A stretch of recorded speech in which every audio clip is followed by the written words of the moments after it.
Welcome everybody to the next episode of the Cannabis Review. I'm delighted to be joined in this episode by Alexandre Rizk, who's the CEO of Pro Hospitality Group out in America. How are you keeping today, Alexander? How you doing, sir? Thank you very much for taking your time to do this. I know you're a very busy man. Do you maybe want to give everybody a little overview of your background and how you came to be CEO of Pro Hospitality Group? Yes, of course. I'll make it as quick as possible. I'm originally from Montreal, Canada, so I'm Canadian originally, but moved to the United States about 17 years ago, Phoenix, to be precise, Arizona. I entered the hotel industry by becoming a hotel broker. So I've been a commercial real estate agent, but that focuses only on hotels for the last 17 years. And the company called Pro Hospitality Group is my company. We have three different divisions. We have a hotel brokerage division that we still active at selling and brokering hotels for third-party investors. And we also have our own investment platform where we own and operate 11 hotels now, mostly in Arizona, Nevada, and we have our first international deal that we just bought as well in Jaco, Costa Rica. And the third division of the company is a hotel brand. It's mostly what we've been talked about for the last couple of years. It's called Elevations Hotels and Resorts, and with the affiliation and membership called Elevations Nation. And we created that brand initially for our first hotel that we have, which is a boutique, funky hotel downtown Phoenix called the Clarendon Hotel. And that hotel was the first one to become cannabis friendly, the first lifestyle boutique hotel to be cannabis friendly as well. So once the concept was, I wouldn't say complete, but on its way, we realized that we needed more locations. And the first one that we tackled was Las Vegas, Nevada, and where we purchased in March 2022 the Artisan Hotel. At the time was the Artisan Hotel, also a boutique independent hotel just off the strip. Really great location. So we purchased this, completely renovated the hotel, rebranded and reopened it as the Lexi Hotel Las Vegas last June. So we've only been open for a couple of months now. Still a lot of things to fix, a little bit of a kinks to align to be fully operational, but we're getting there, and we're happy to bring that concept to Las Vegas as well. We hope that we can provide luxury stays and amazing experiences and a really good time. Vegas is a place to go and not necessarily go meditate, but to go and have fun. And this is a place that we are trying to craft those experiences around that. Incredible. Yeah, it's definitely going to be a huge space in the coming time. I think what's really interesting, do you mind if I give everybody a quick little history on the Lexi in Las Vegas? It seems to have a great history and a storied longevity so far. Well, it's definitely one of the landmarks in Las Vegas, especially if you consider anything that's off the strip. So it's very well known with the locals. At some point in its history, it had a really gothic, medieval theme to it. It was full of art everywhere. Ceiling walls plastered with art and small mirrors everywhere. It was kind of it was great for Halloween parties. I can tell you that. It looked like you were entering to a vampire movie sometimes. But it was a great gathering place for the locals. It became at some point one of the best after parties spot, especially for the locals. So we're trying to bring that back, actually. So we're making sure, because for the last 6-7 years, that kind of stopped. The previous owners had a concept of selling the whole hotel. They called them buyouts, which kind of put a dent into the ability to be able to be open constantly for the local business as well. So it's been a little bit challenging, but it was well known for crazy Lifestyle parties as well. For a while, there was a lot of swinger club, let's call it what it is, that rented the hotel, and we're trying to bring back the hotel to where it used to be before that.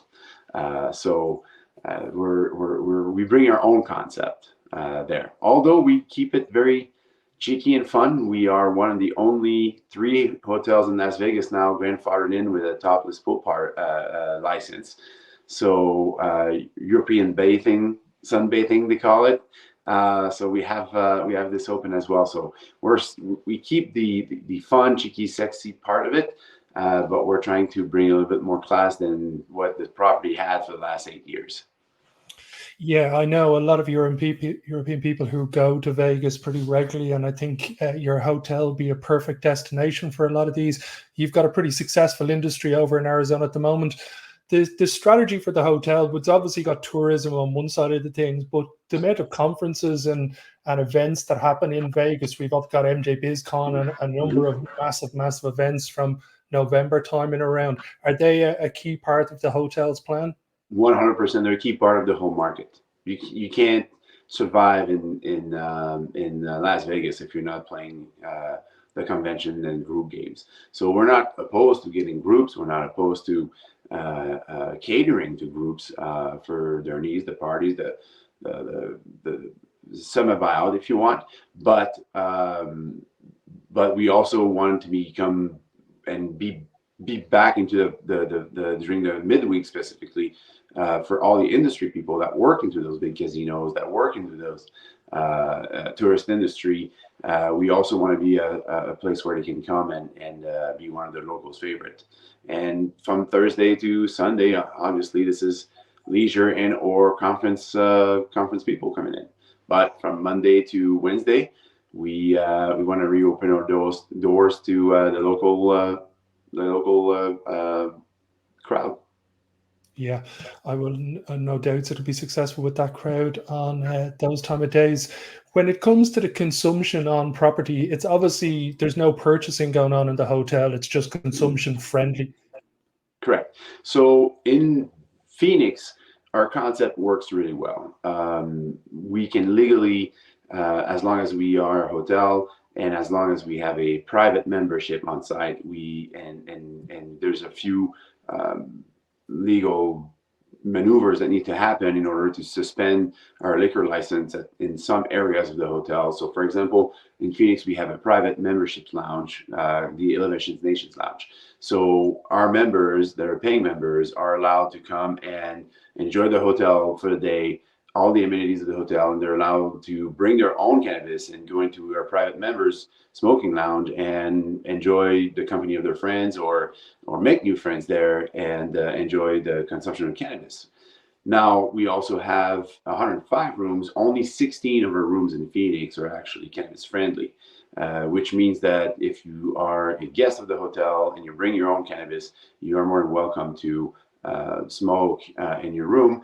We have restrictions about using tobacco, so we're really pushing more for anything that's tobacco less in terms of cannabis, because we can control the smell and the smell of cannabis. Once it's properly treated, it doesn't stick around. Tobacco does, and it's a big problem for us. So we keep tobacco out, but those 16 rooms are cannabis friendly. Sometimes they're sponsors by some of our partners. So the team inside those rooms is really cool. And we have a rooftop bar where we can suspend the liquor license and have the use of cannabis there too for specific events.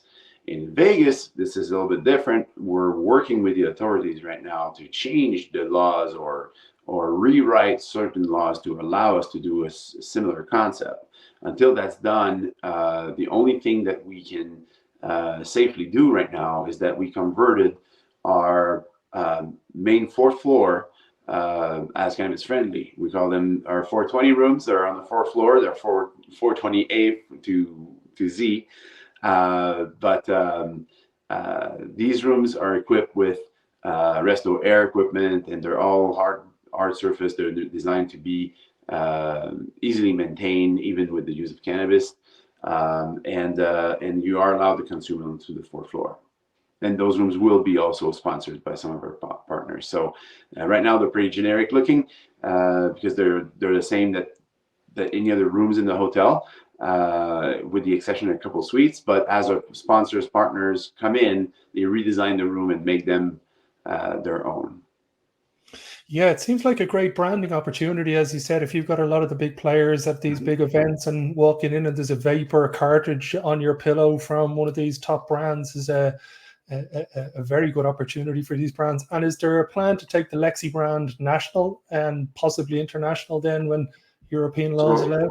Yeah, 100%. But the brand itself is going to be Elevations Hotels and Resort. The Lexi itself, there's going to be only one Lexi, and it's going to be Lexi Las Vegas. All of my hotels for Elevations Hotels and Resort will be soft branded. So the Clarendon in Phoenix by Elevations Hotels and Resort, Lexi Las Vegas by Elevations Hotels and Resort, and so on. We really want to grow into what I call the occupancy square for our area, which is Vegas, Phoenix, LA, Palm Springs, and San Diego. Most of these markets feed each other for almost 50% in occupancy. So our next ventures are going to be San Diego, LA, probably 2 properties in LA, and Palm Springs is on our target list. That doesn't mean we're not going to grow bigger than that, but that's just the main focus right now. We also have Tulsa, Oklahoma that we have intentions to break into, and then up the coast, Colorado, Oregon, Washington, obviously are going to be a natural fit for us also. Yeah, and I would imagine New York, when the market matures, that tourism central, I would say there's going to be some rooftop hotels. Yep. New York is part of it. Not Miami just yet, but they're working on it over there as well to legalize the consumption of cannabis. So we'll see how things go there. But for the East Coast, New York would probably be the natural choice. The Carolinas are a good spot as well, really hot right now. And when and if possible, Florida is obviously an easy one for us also. Well, that ballot is going to measure now soon, if I'm not mistaken. Mm-hmm. Yeah.